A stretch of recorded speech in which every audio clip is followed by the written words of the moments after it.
Semana passada teve uma. O Chico até colocou no nosso grupo Aham. um vídeo onde o Mário Marra fala que a diretoria do Galo pediu a cabeça Sim. dele lá na ESPN, porque numa entrevista com o Calil, ele apertou pouco o Calil, teria apertado pouco o Calil, né? Houve casos de gente pedindo sua cabeça, de gente querendo cortar suas asinhas. Então, houve. Eu tive um problema mais sério com o Sérgio Sete Câmara, quando ele era presidente do Atlético. Eu fiz uma matéria na última semana dele como presidente do clube que ele não gostou. E posso até contar a história da matéria, não tem problema, porque eu fui extremamente correto na ocasião e infelizmente ele levou para um lado que é uma versão que existe na cabeça dele e em nenhum lugar além disso, né? Porque era a última semana, era a pandemia, última semana do Sérgio como presidente do clube. Eu era setorista do clube, estava trabalhando, cobrindo o clube de casa por causa da pandemia.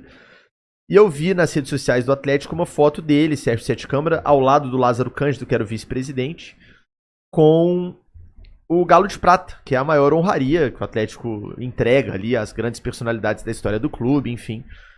E eu tinha feito uma pesquisa ou uma matéria um tempo atrás sobre o Galo de Prata, então eu tinha um entendimento do que o estatuto do clube dizia sobre o Galo de Prata. O estatuto dizia que o Galo de Prata ele é entregue pelo Conselho Deliberativo ou pelo próprio presidente do clube em exercício. E na época o Conselho do Atlético tinha uma certa rixa com o Sérgio Sete Câmara, porque o presidente era o Castelar, que não era, vamos dizer assim, naquele momento tão aliado do Sérgio politicamente, e o Conselho não estava se reunindo. Então, se não existia reunião do Conselho, por razão da pandemia. Se o presidente do Conselho não tinha naquele momento uma boa relação política com o presidente do clube, e se o presidente do clube era ele, eu me perguntei, quem deu o troféu? E aí, cara, eu simplesmente perguntei isso como setorista. Achei que era uma pergunta relevante, um questionamento relevante. Perguntei isso ao Domênico Bering, que era o diretor de comunicação, com quem eu tinha uma relação muito profissional. Aliás, um grande abraço pro Domênico. Tivemos vários arranca-rabos normais de repórter com diretor de comunicação, mas nunca pediu minha cabeça, sempre me tratou com muito profissionalismo, ele defendendo o clube, eu defendendo meu trabalho como tem que ser, na bola. E aí eu perguntei pro Domênico, quem que concedeu o Galo de Prata pro Sérgio Sete Câmara e pro Lázaro Cândido?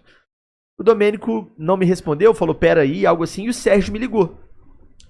E me ligou já aos berros no telefone, gritando que ele se deu o troféu e que ele merecia e que eu não tinha que publicar isso, que isso era um absurdo, por que eu tava atrás disso? E eu, de forma serena, disse que estava apurando porque achava relevante, é uma honraria do clube, ele estava encerrando, queria entender o que aconteceu.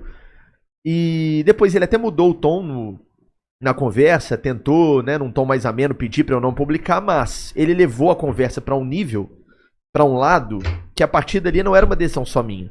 Se fosse hoje, no canal do Frossar, seria. E eu ali na conversa tomaria a decisão. Provavelmente seria a mesma, de publicar.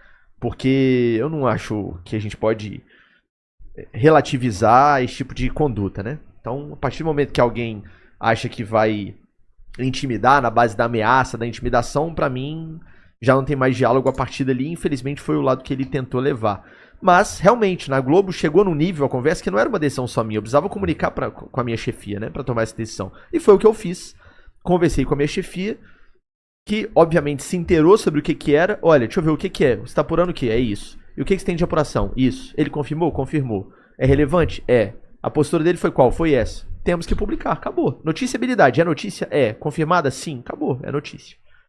E aí, antes de publicar, eu mandei uma mensagem pra ele no WhatsApp, falando, olha, conversei com a minha chefia e estamos publicando, porque a empresa entendeu que é relevante.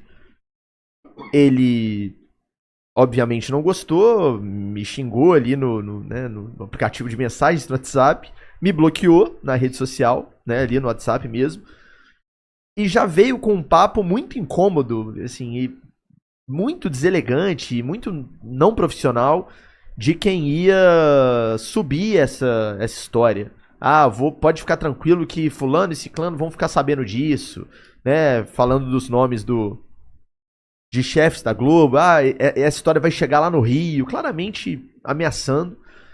E graças a Deus, a Globo, como sempre foi comigo, foi extremamente profissional.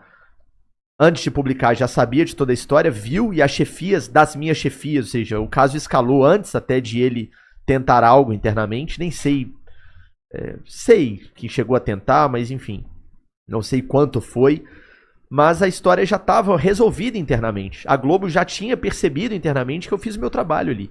Então, quando ele tentou algum tipo de movimentação, foi em vão. Perdeu o tempo dele, como foi agora com o Marra, as pessoas do Atlético, não sei quem foi, tentando argumentar na ESPN. As pessoas do clube têm que entender que elas cuidam do clube. Ninguém do Atlético é editor de ninguém da imprensa. Assim, eu já respondi isso para algumas pessoas que vieram, até na época da Globo, acho que no canal não aconteceu ainda. Pô, não acho que você deve ir por esse lado. Pô, pra que você tá apurando isso? Com todo o respeito do mundo, você não é meu editor. Eu já cheguei a responder isso. Não é você quem decide o que eu apuro, o que eu noticio. Sou eu e no máximo meu chefe, meu editor, quando eu trabalhava na TV Globo. Nesse caso agora que eu tenho um canal próprio, sou eu e eu, né? Meu editor sou eu mesmo. Então assim, eu não admito, e eu acho que jornalista nenhum deve admitir, que pessoas de fora tentem interferir no nosso trabalho.